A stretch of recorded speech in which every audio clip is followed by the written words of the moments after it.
नमस्कार बच्चों आप सभी का आज की मैथ्स की क्लास में बहुत बहुत स्वागत है। आज हम कक्षा 10वीं के गणित का सैंपल पेपर कर रहे हैं क्योंकि आप सभी के अभी जो एनुअल एग्ज़ाम हैं वो स्टार्ट होने वाले हैं।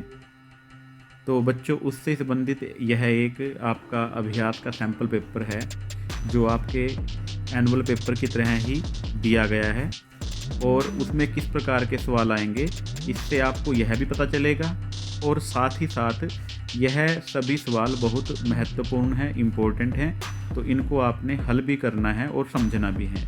आओ बच्चों हम पार्ट 1 के जो सेक्शन 1 है उसके सवाल नंबर 1 से शुरू करते हैं। यहाँ पर आप देखोगे यहाँ लिखा हुआ है कि दो क्रमागत धनात्मक पूर्णांक ज्ञात कीजिए जिनके वर्गों का योग 365 हो। तो बच्चों ये आसान सवाल है और यह 2 नंबर का है, इससे आपको 2 मार्क्स मिल जाएंगे। तो जब क्रमागत की बात करते हैं तो एक के बाद दूसरी यानी कि संख्याओं का अगर आप ध्यान से देखोगे तो उनमें एक एक का अंतर होता है ना। तो हमें 2 संख्याएं लेनी हैं।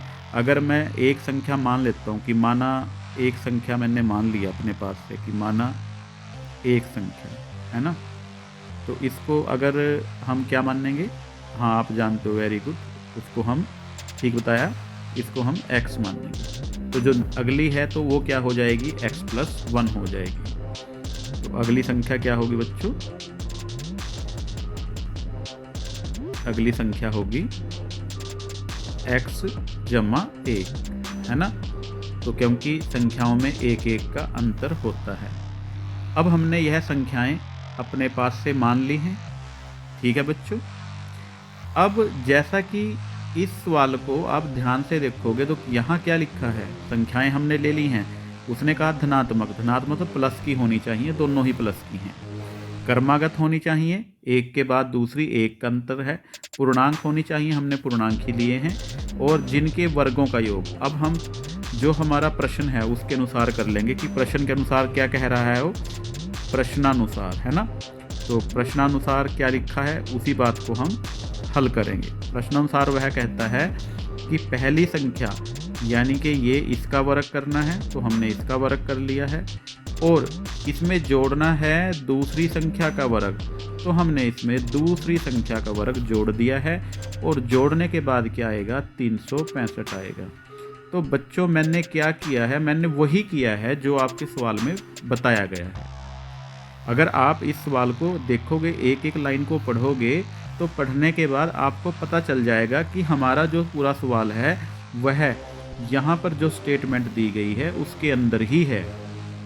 बस आपने उसको अच्छी प्रकार से समझना है और उसको जो आपकी इक्वेशन है, समीकरण है, उसमें बदलना है। तो अब हम इसको हल कर लेते हैं।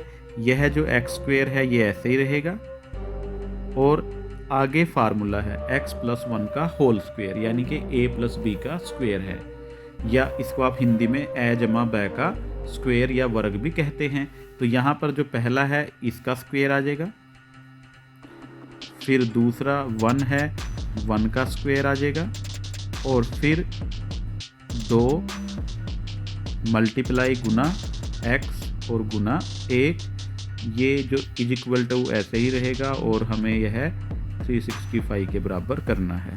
तो यहाँ पर ये दोनों एक जैसे हैं, क्यों हैं, हाँ आपको पता चल चुका है, ये x और साथ में स्क्वायर है, ये x और ये स्क्वायर है, तो ये दोनों आपस में, ये भी एक बार है ये भी एक बार है, दोनों जुड़कर क्या बन जाएंगे, 2x² यानी कि 2 बार हैं, और 1 का स्क्वायर 1 ही आएगा, और जब इनको मल्टीप्लाई करेंगे, 2 को 1 से मल्टीप्लाई करेंगे तो 1, और x को मल्टीप्लाई करेंगे x इसके साथ ऐसे ही आ जाएगा, तो यह बन जाएगा 2x। ठीक है बेटा, वेरी गुड। तो आगे हमारे पास ये 365 है। अब यह इक्वेशन पूरी कर लेंगे, यह 365 को इधर ले आएंगे हम, तो ये आ जाएगा 2x² + 2x + 1, और जब यह 365 इधर से इस तरफ आएगा, आप जानते हैं कि जब भी कोई संख्या अपना स्थान बदलती है और बीच में साइन जो निशान है बराबर का हो या इज इक्वल टू का हो तो वह अपना साइन चेंज कर लेती है, उसके साथ जो भी निशान लगा है वह बदल जाता है। तो यहाँ पर क्या है, धनात्मक लगा है, प्लस का है, क्योंकि यहाँ नहीं है तो प्लस का ही है ये, इधर आकर यह माइनस का बन जाएगा 365। यह निशान 365 का बदला है और यहाँ पर क्या बचा, अब यहाँ पर केवल शून्य बचेगा, तो यहाँ पर शून्य, यहाँ पर एक भी नहीं बचा था तो ये शून्य है। अब यहाँ पर इसको कंप्लीट कर लेते हैं, 2x² ऐसे ही रहेगा, फिर है 2x, यहाँ पर ये एक माइनस करेंगे तो बड़े आसानी से आप एक हटा लोगे इसमें से और साइन बड़े वाले का आएगा, बड़ा ये है, इसके साथ माइनस लगा है तो यहाँ पर 364 ये आ जाएगा इज इक्वल टू 0। अब इसको 2 से डिवाइड कर लेंगे, ठीक है ना, 2 से भाग करने पर। क्यों किया है बताओ? क्योंकि यह पूरी संख्या 2 से भाग हो जाएगी तो 2 से भाग कर लिया है।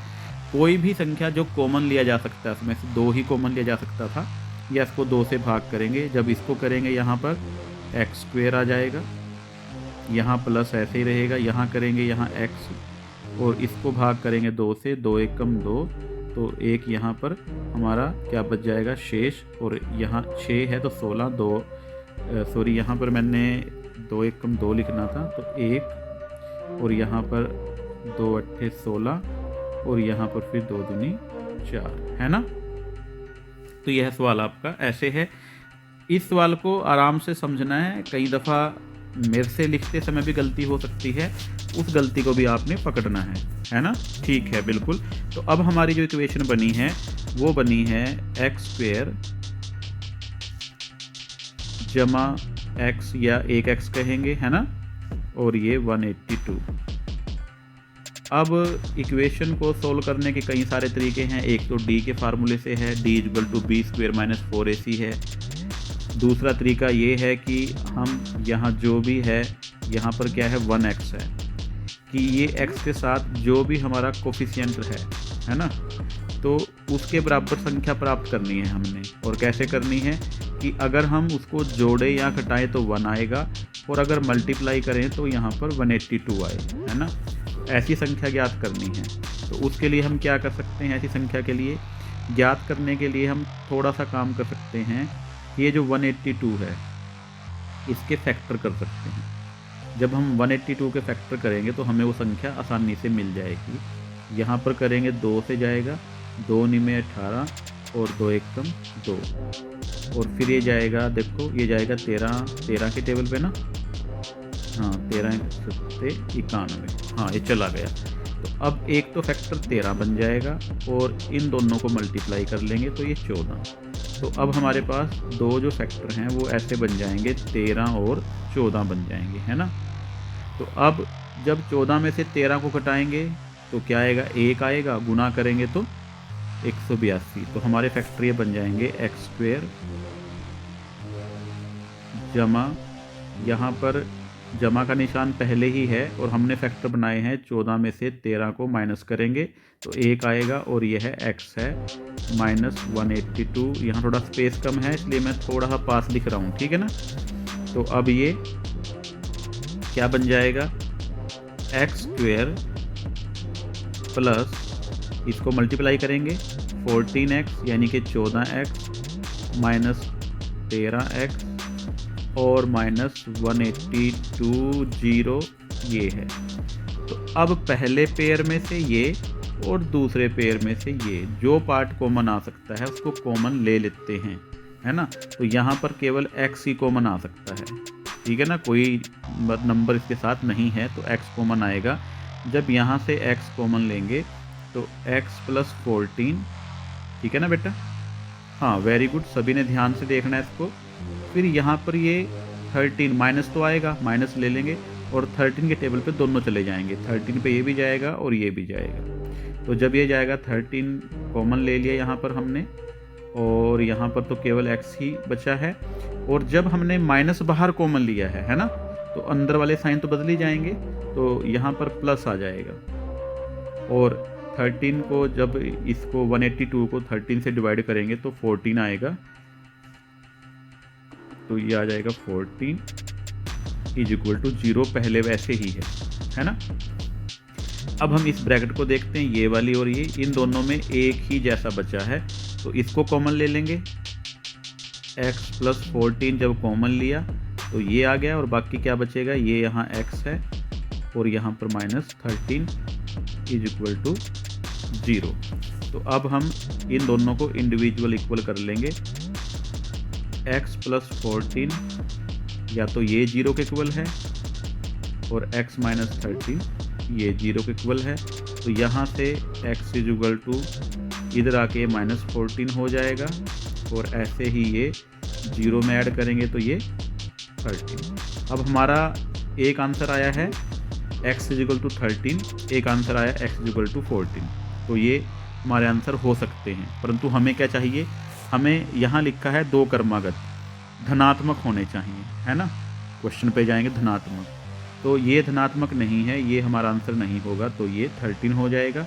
तो जो पहला नंबर है वो जो फर्स्ट नंबर है, ठीक है, पहली संख्या क्या हो जाएगी वो, ठीक है, पहली संख्या x हो जाएगी, या पहला नंबर ये वैल्यू 13 आई है, और दूसरा क्या होगा, दूसरी हो जाएगी वह कि मैंने यहाँ पर 13 प्लस 1 इज इक्वल टू 14 हो जाएगी। तो इस प्रकार यह सोल्व हो जाएगा।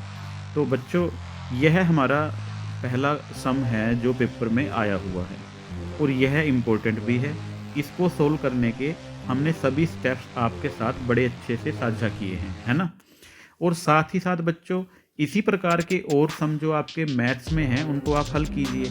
जब आप उनको बार बार हल करोगे तो आपको वो अच्छे समझ में आ जाएंगे। अगर आपको कोई समस्या आती है तो इस वीडियो को 1 से 2 बार देख लेना। मैं बिल्कुल आशा करता हूँ कि ये आपको अच्छे समझ में आ जाएगा। आप सभी बच्चे अपने पेपर की अच्छे से तैयारी कीजिए और इन सवालों को हल कीजिए। इसका अगला भाग हम दूसरी वीडियो में लेके आएंगे, क्योंकि हर बार जब हम क्वेश्चन को अच्छे से समझाते हैं तो वीडियो लंबी चली जाती है। तो इसको अगले पार्ट में दूसरे अगले सम लेके आ रहे हैं। तब तक आप इन सवालों को हल कीजिए। आप सभी बच्चों का बहुत बहुत धन्यवाद। Thank you very much and have a nice day. हंसते रहिए, मुस्कुराते रहिए।